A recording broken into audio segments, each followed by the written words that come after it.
Okay, good morning and welcome to our online webinar, Women Leadership in the Context of Rapidly Changing Times. My name is Sarah Heffenden and I'm the Marketing Communications Manager at UKZN Extended Learning, also known as UEL.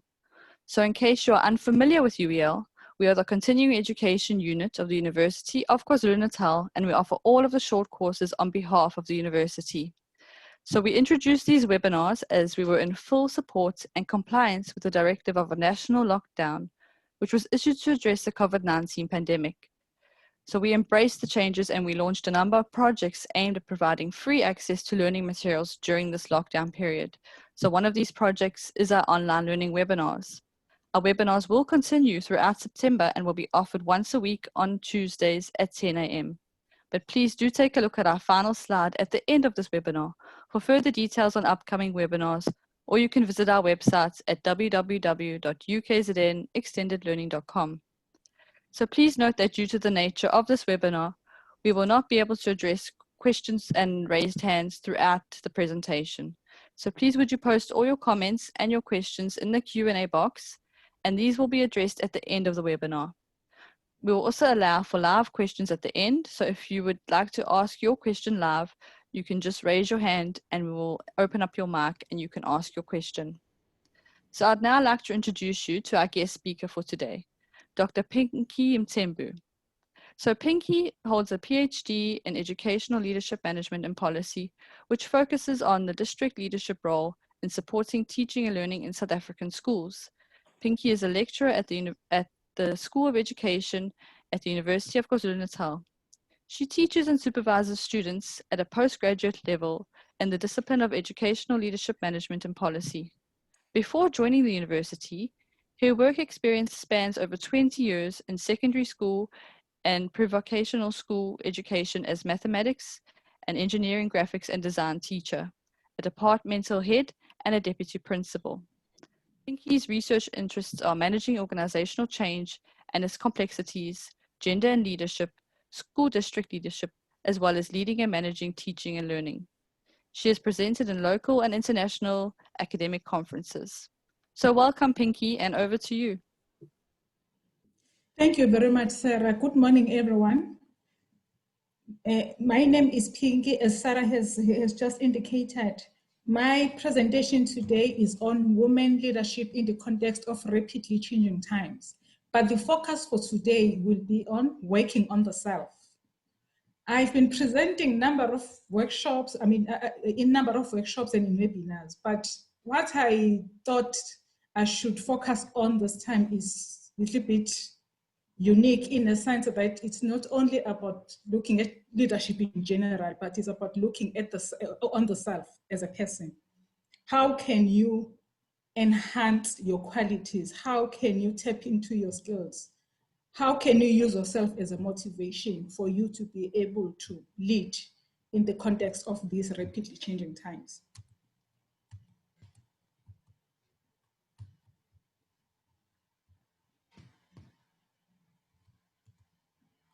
Okay. While there are policies that favor women in senior positions, research still shows that experience of aspirant and current women leaders globally,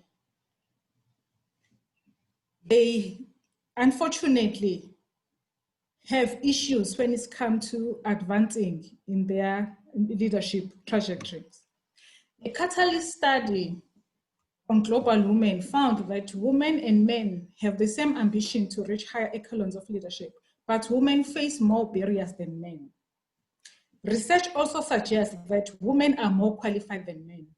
While that is the case, but we find ourselves not being able to access these positions of leadership.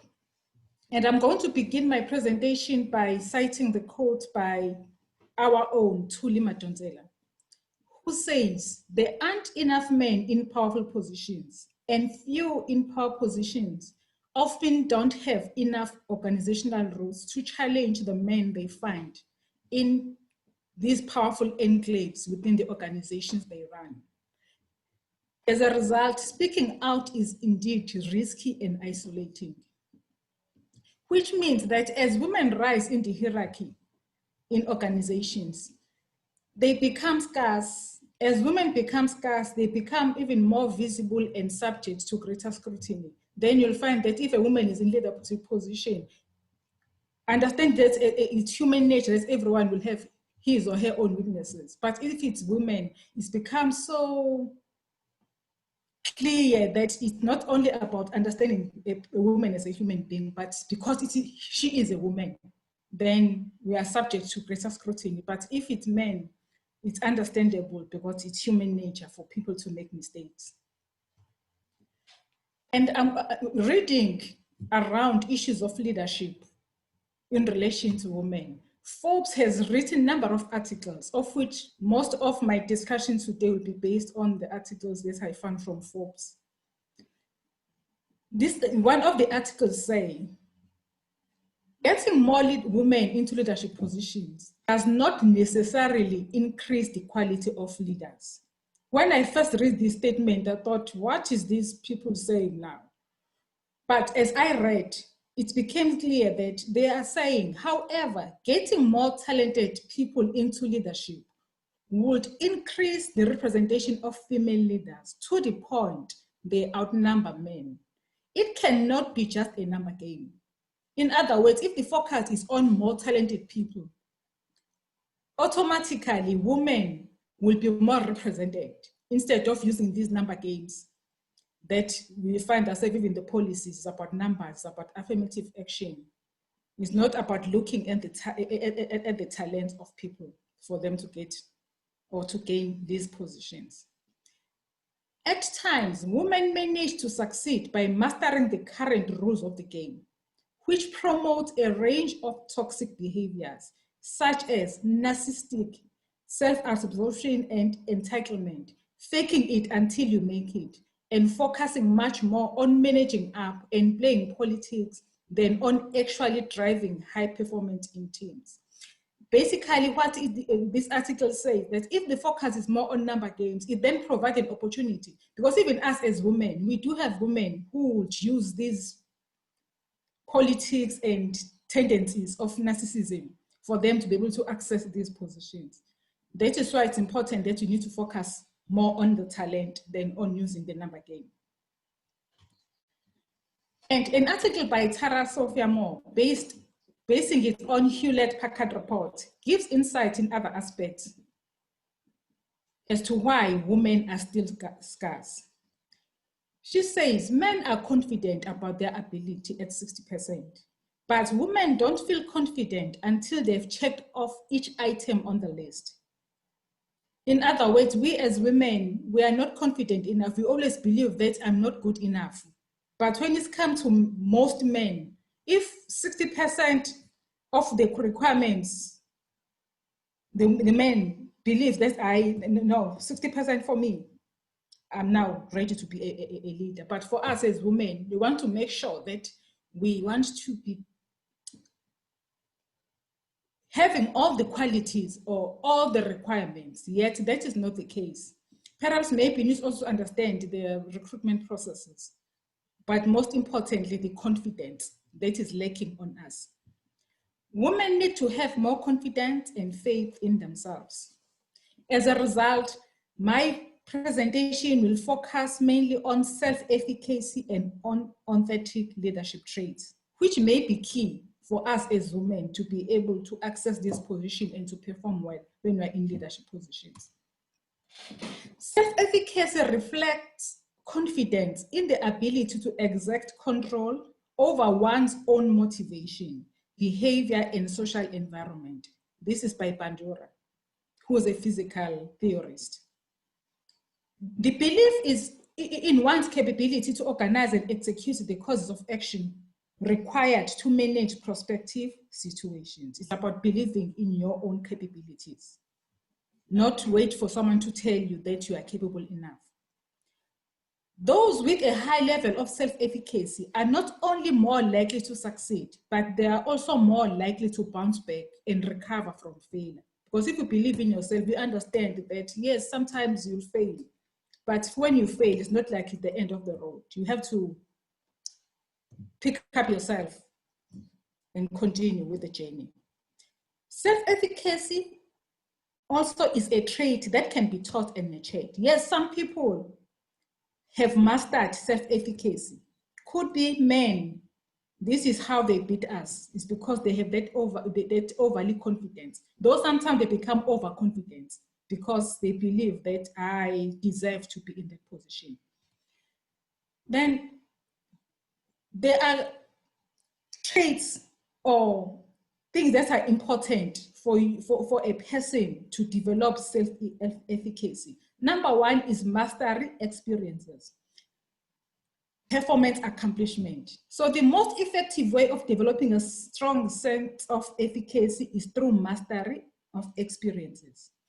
Performing a task successfully strengthens our sense of self-efficacy. However, failing to effectively perform a task or challenge weakens self-efficacy, which will then mean it's important that wherever we are, we need to work so hard. We need to ensure that you become successful, because it's not only about positions, about what you do in the space where you are in. In that way, as you perform well and successfully, you develop a sense of self-efficacy. It's about you, the self. Then number two is social modeling. Pandora states, seeing people similar to oneself succeed by sustained effort raises observers' belief that they too possess the capability to master comparable activity to succeed. In other words, we need to have our own role models as well. We also need to learn from others. Others also need to make sure that they encourage us as well for us to be able to develop self-efficacy. But it's important that you look to people, look to role models, so that you can also realize that if Pinky can do it, I can also do it. Then in that way, you develop self-efficacy. Then social persuasion. Getting verbal encouragement is also very important. But as women, how often do we encourage each other? Or we have that pull head down syndrome. So it's important then we encourage each other, we support each other. If I'm weak, you support me. Because by supporting me, if I'm a leader, in as much as you are doing me a favor, but you are doing a woman favor, because as I do well, I can show that women can also do it. So we need to support each other. Then lastly, but not least, is psychological responses. Emotional intelligence is also very important. Understanding our own responses and emotional reactions to situations also play an important role in self-efficacy. Mood, emotional states, physical reactions, and stress levels can all impact on how a person feels about their personal abilities to particular situations. Finding the balance is also important. Know that you are worthy and fully believe in yourself and your ability as well as weaknesses. It's important in as much as you can focus on your abilities. Also understand that you are a human being. You also have weaknesses. And as you do that, we need to do it with humility. We need to know our values and embrace who we are.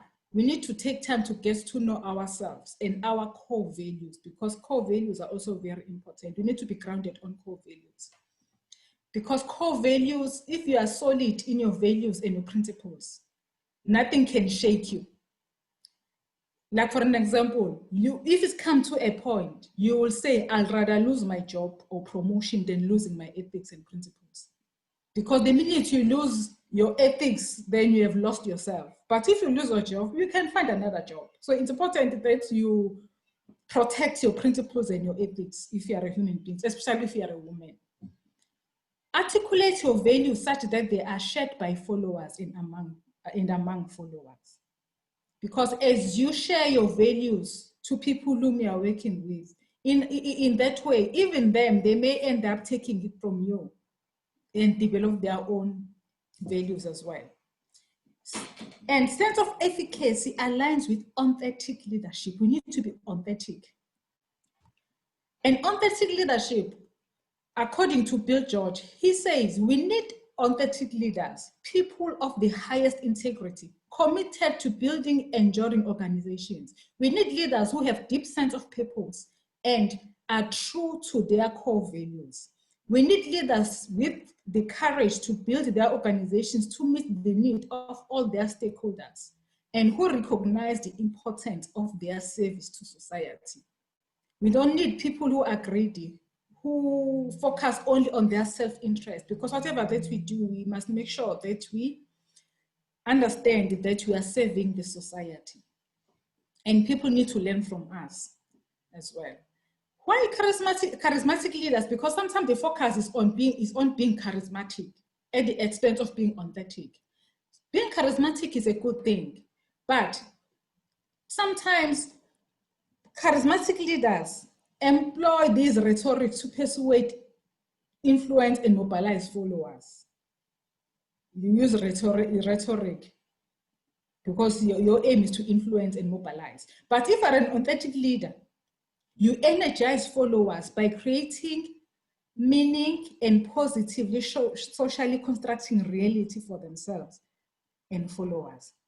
It's important that by creating meaning and positively constructing realities, you help your followers to do the same. As you do the same as a leader as well. And it's important that we understand our purpose. We practice these solid values. We lead with the heart. Sometimes you don't have to lead with the head. Sometimes you have to lead with the heart. You need to establish connected relationships. We need to demonstrate self-discipline. We don't say, do as I say, not as I do. We need to role model. We need to practice what we preach as well.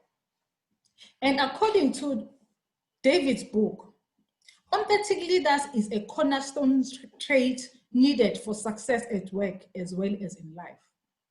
It is mainly by revealing your true self, being open and vulnerable about some of the challenges one is facing and have faced in the past. If you are a lead, it's not like we are perfect. It's not like you never fall along the way. You never faced any challenges. We need to be true and understand our vulnerabilities as well. We need to ask ourselves, how can I share this challenge in a way that helps and uplifts others? Because sometimes as women, if you're having these sessions and webinars, we only talk about how I'm struggling in where I am, how people are mistreating me, instead of in as much as we are sharing our challenges, but it will be in a way that will uplift others, not for them to believe that, if people are facing such challenges, how can I make it? We need to try and assist them so that from my challenges, they can be able to be uplifted. We need to think through what we want to say ahead of time and how we can share that purposefully. And we need not to be afraid to share our experiences. And getting feedback from others is also very important. The key is to sift out irrelevant feedback that does not apply to you and focus on helpful feedback from honest colleagues and friends. Because sometimes if you want to take everything, people, they have their own intentions, but we must be able to sift out what is relevant or irrelevant. And instead of blaming others or complaining, authentic leaders need to treat each experience as a learning opportunity. They ask questions like, what can I learn from this? And how can I do better next time? And we need to release that attitude or that perception or that impression that we need to be liked by everyone. In that way, the minute you learn or you get to understand that it's not like, if you are a leader, it's not like we have to be liked by everyone. In that way, we are freeing yourself up to be your true self. The dilemma between the need and our identities and the need to fit in, sometimes it becomes a challenge. And leadership, in as much as we are talking about looking at on the self, yes, we need to understand that there are skills that are very important. While I've worked on myself, I understood myself and I enhanced my authentic leadership and self-efficacy. But there are skills that are very important during these times. Number one being, we need to change our old way of thinking and of knowing. We need to learn we need to keep with time or to be ahead of time. Because now it's not about managing change, but it's about being ahead of change for you to be able to cope with all these changes that are taking place. We need strategic thinking. Sometimes we always take this strategic thinking for granted. You need to be strategic. But for the purpose of the organization or for the purpose of enhancing your values and your purpose. And most importantly, we need to lead with data-driven decision-making. Data-driven decision-making is very important. Otherwise, you may end up focusing on your experience or on your common knowledge or on common sense. Yet data-driven decision-making during these times is very important. And it has become very clear during this time of COVID-19 that data-driven decision-making is key. The use of technology. As women, sometimes we take it for granted. We have all these gadgets around us, but we don't use them for uplifting ourselves. Digitization is very important. We need to be able to be adaptive. To be adaptive is not about being conforming, but we need to adapt to the environment. We need to act decisively, because sometimes if we are leaders, sometimes we don't see decision-making and being decisive as important, but it's key to be decisive. Rather make wrong decisions than not making decisions at all. At least if you make decisions and they are wrong, you can learn from that, rather than not deciding. You keep on beating about the bush, you don't want to take decisions. Sometimes you have to take decisions. We need to use data to guide decisions. Data-driven culture is very important, and ethical leadership is important. And we need to be able to anticipate change and turn new ideas to reality, be ahead of change. But collective leadership is important. But collective leadership doesn't mean that you mustn't be directive.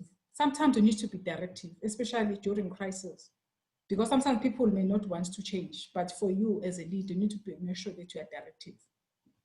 And another important thing is to identify and develop new talent and building relationships and networks. And we are very good as women in building relationships and networks, but we are not, most of the time, we are not using it for uplifting our leadership, or rather to ensure that in organizations, we support each other. And if you can check, we have our cell phones, we have WhatsApp groups, we have prayer groups, but it's about sharing our frustrations and other issues. But when it comes to supporting each other and helping each other, we seem to be lacking in that regard. But our counterparts, they are very good in networking. They'll be having stock fairs. In those stock fairs, it's not about sharing monies, and it's about assisting each other and talking about issues of how can we work together? How can I access this position? But for us, it's more socially than being able to uplift each other professionally. So in conclusion, so many lessons, there are so many lessons to be learned. As leaders, we need to use this time to learn new ways of leading, but we also need to unlearn ways that no longer work. But also we need to relearn. Ivan Solfa is saying, the illiterate of the 21st century will be those who cannot read and will not be those who cannot read and write, but those who cannot learn, unlearn, and relearn. So it is very important that we learn new ways of doing things, but there are things that we need to unlearn. We also need to relearn. And in closing, I'm going to use these 2 slides just to try and make you understand that at times working on yourself, how important it is. You know what? There is this song by Yolanda Adams. If you read it, unfortunately, I won't be able to play it, but if you read it, you can see that she really is trying to speak to us as women, that we can make it as long as we can believe in ourselves. She is saying, visions that can change the world are trapped inside an ordinary girl who looks just like her, too afraid to dream out loud. Though she is searching for an idea, it will not make sense to anybody. Yet, therefore, we need courage if we are going to persevere. And to fulfill our divine purpose, we have to answer when we are called. We need not to be afraid to face the world against all odds. So we need to keep the dream alive and let it not die. As long as there's that thing that is burning inside of you. So that use that what is burning on you to inspire you to continue with life. I will not read the whole song, but if you can listen to the song and try and understand it fully, it can be so inspirational to us as women that it starts with us. As long as we understand our divine purpose, looking at yourself, not comparing yourself against another person. We all have our own destinies. We all have our own divine purpose in life. And there is this poem as the last slide. I'm going to read it word for word, then you can be able to interpret it yourself. It's an old poem. It says, go placidly amid the noise and haste, and remember what peace there may be silent. We don't always have to talk. Yes, there are so many things that are happening around us, noise and haste, but you need to remember that even in silence, there is peace. If we just keep quiet, then we will find peace. As far as possible, without surrender, be on good terms with all persons. Speak your truth quietly, clearly, and listen to others, even to the dull and the ignorant. They too have their story to tell. Avoid loud and aggressive persons. There are vexations to the spirit. If you compare yourself with others, you may become vain and bitter.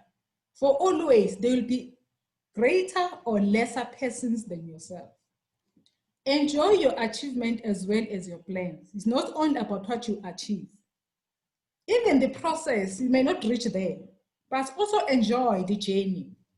Keep interested in your career, however humble. It is real possession in the changing fortune of time. Exercise caution in your business affair, for the world is full of trickery. But let this not blind you to what virtue there is. Many persons strive for high ideals, and everywhere life is full of heroism. Be yourself. Especially, do not feign affection. Neither be cynical about love, for in the face of all aridity and disenchantment, it is perennial as the grass. Take kindly to the counsel of the years, gracefully surrendering the things of youth. Nurture strength of spirit to shield you in sudden misfortune. But do not distress yourself with dark imaginings. Many fears are born of fatigue and loneliness. Beyond a wholesome discipline, be gentle with yourself. You are a child of the universe, no less than the trees and the stars. But I'm going to add in this one, not bigger as well than the trees and the stars, because sometimes we think we are bigger than nature. Hence, we are faced with global warming. You have a right to be here. And whether or not it is clear to you, no doubt the universe is unfolding as it should. Therefore, be at peace with God, whatever you conceive him to be, and whatever your labors and aspirations in the noisy confusion of life, keep peace in your soul. With all its shame, drudgery, and broken dreams, it is still a beautiful world. Be cheerful and strive to be happy. Thank you very much.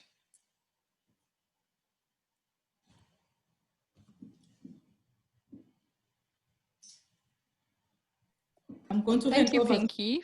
Sarah, yes. Okay. I know you were stressing about your time, but you've still got time if you wanted to add any of your other bits in. But if you did enjoy the session today and you would like to find out more about the topic, or maybe divulge more into the topic, or even maybe customize something for your own organization, you can contact either Cindy or Venosha, and their contact details are on the slide at the moment. If anyone has any questions or comments, you're welcome to please post them in the Q&A box. You're also able to raise your hand. It is one of the icons at the bottom of your screen or the top of your screen. And then if you would like to ask a question live, we'll open up the mic. We do have a question. Let me open it up. Mara Thane. Okay, just check if you are unmuted. Okay, thank you. My name is Mpho Maratani. I'm from Lesotho. I stay in Lesotho. Thank you for a wonderful presentation. I really enjoyed. I've been following from beginning. I'm just kindly requesting for the slides. They are very important as a point of reference so that we can have something to refer to, please. Okay, we will be putting the slides up on our website, and this will be available by the end of this afternoon. Okay. Yeah, I do have other people also asking about the slides here. Zilele, please would you send me the first 3 slides? My network was bad. And Patricia also asked for a slide, so we will definitely post that on our websites. And if you did receive our RSVP notes, we will also send you a link where you will have access to the video and the slide. So thanks for that. I do have some more raised hands. But is it possible to can I also send an email to maybe your addresses and you can send them straight to my mailbox? As another option. No, so what we'll do is we will send it to you with a link. Alternatively, you can just go on our website directly where you RSVP'd for this webinar and or watched it live. It will be there. Okay. Okay. Thanks. Thank you so much. Okay, we have another question from Sibangani. I'm going to allow to talk. Unmute. Just check if you are unmuted. Hello, can you hear me? Yes, we can hear you. Yeah, it's still on your slides, not just for today, but one thing I've realized, your slides are very good, but I do watch the videos, but one cannot download them because sometimes you want to print and really read, like make notes and stuff like that. But I'm not sure that there's a button somewhere where you can download your slides from your website. Thank you. Okay, thanks for that. What we'll do is we'll add a little note in the mailer that's going out with regards to that. So I'll just check with our IT person, and we'll look into that, and I'll add a little note in the mailer that goes out this afternoon with the link. Okay. Seeing if we have any more questions. If you do have a question, now's your time to ask. In the meantime, I am going to just launch the poll quickly. So if you could just take a look at that.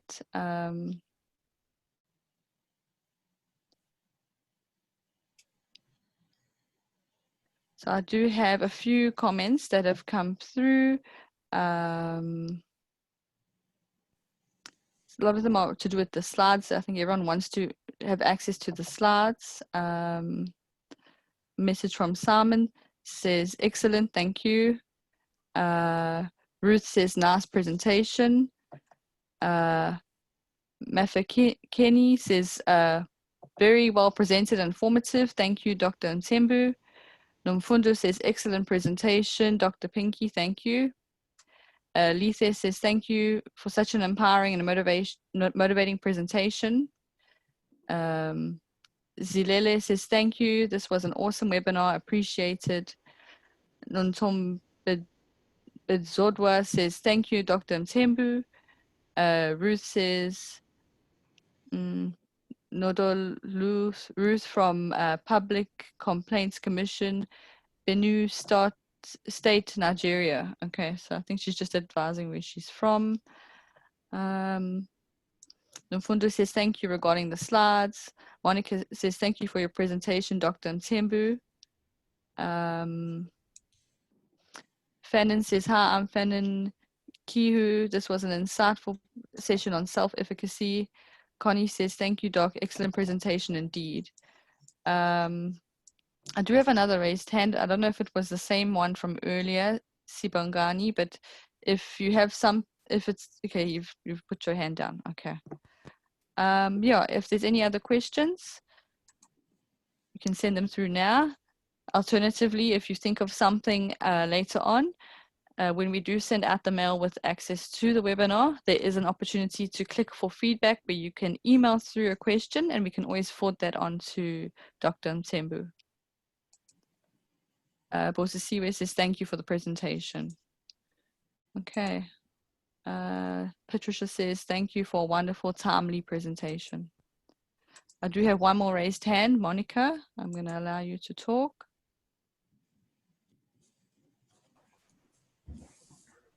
Hello, can you hear me? Yes, we can hear you.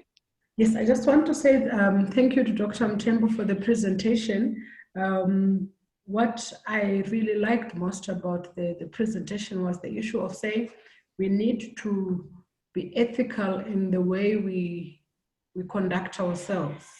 And I felt very challenged in that as leaders, as women leaders, most of the time this could be something that people might lose trend of doing because of situations that we find ourselves in. So thank you so much for that insight and for encouraging us to remain women of ethics. Thank you. Thank you, Monica, and thank you for providing that comment. Another raised hand, Mamarathane again. I don't know if it's, I'll open up your mic.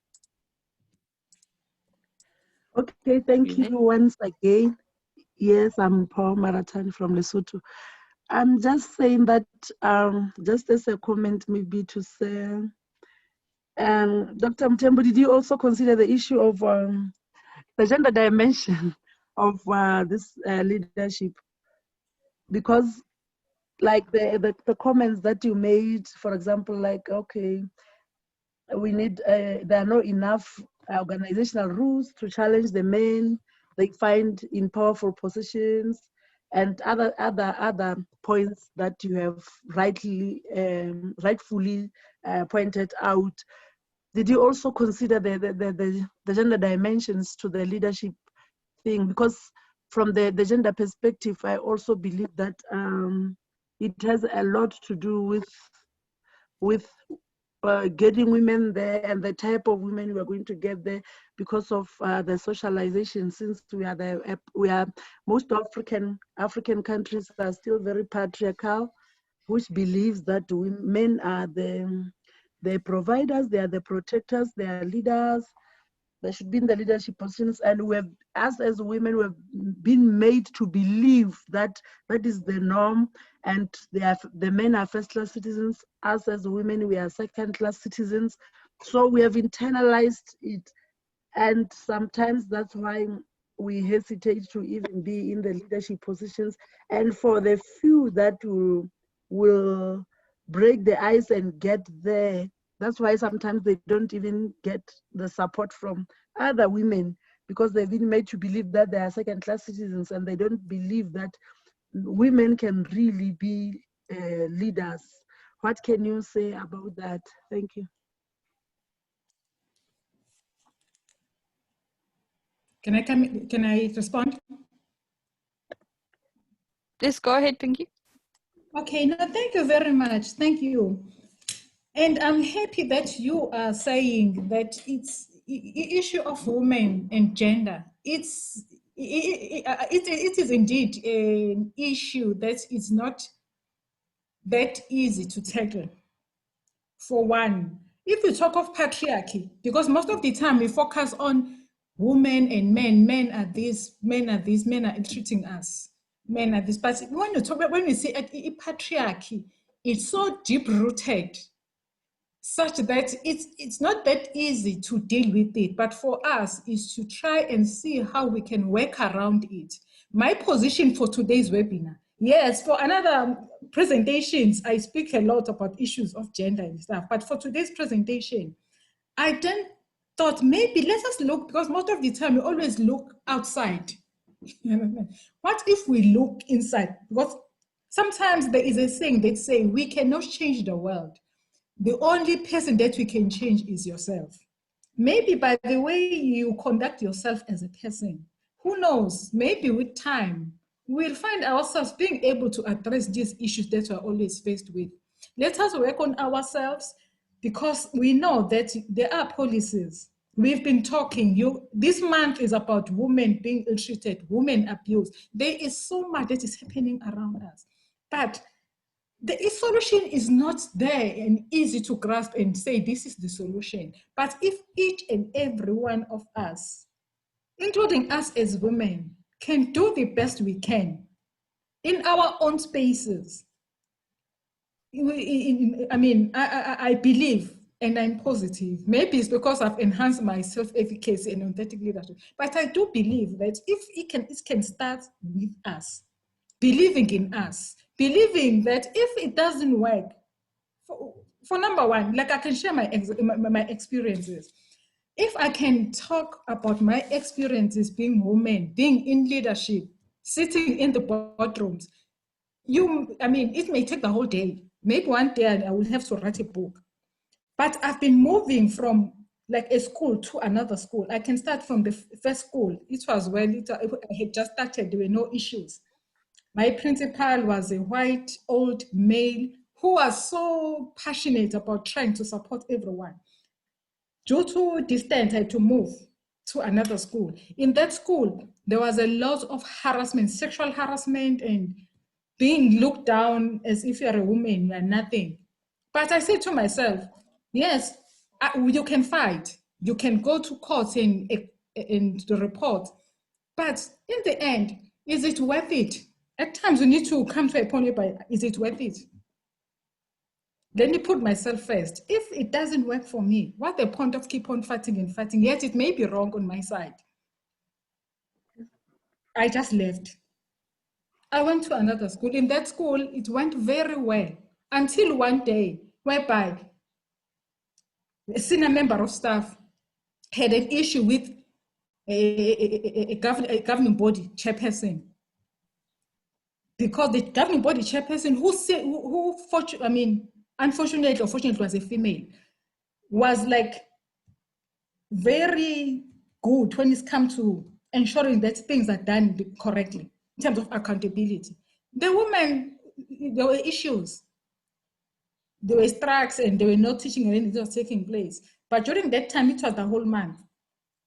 They were doing some work at school. Then this chairperson worked with the principal, signing checks and buying materials because they were busy. Then until we went back to school. When we went back to school, the chairperson said to the leader, can we please have a meeting because we need to report back to the SMT and the SGB about how we have been using the monies. The leader refused. Until because I was a deputy principal, I was called by the principal.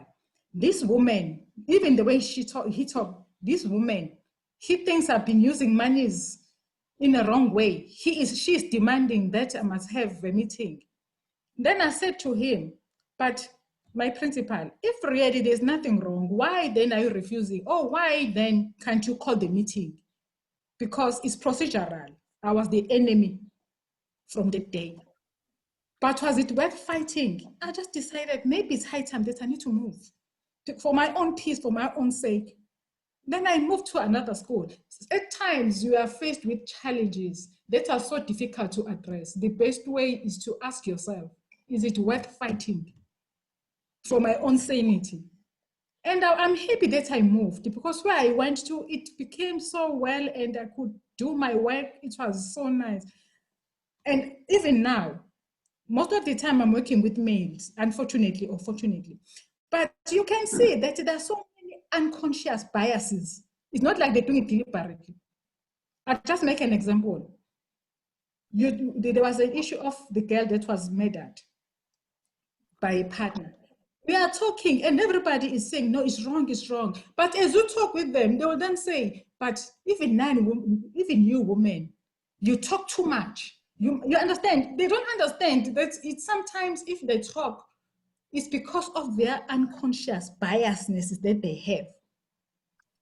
In that way, even the way they judge, even the way they do things, it's not like the woman is wrong, but because women you talk, sometimes you end up getting mad at because the way you behave. You understand? They have this, but through dialogue and conversations, it then makes it better because they then learn and understand, really, could be, I need to think, I mean, to do things differently. So it's up to us, wherever you are, as you have conversations and you're having dialogues in your own spaces, maybe with time, people will be surprised that things will change. So I think it's up to us as women as well. We must take our own, I mean, we must also take a lead because we've realized that government is not willing to assist. Leadership, you know, in South Africa, it's so bad. In Africa, it's so bad. You don't have people to look up to.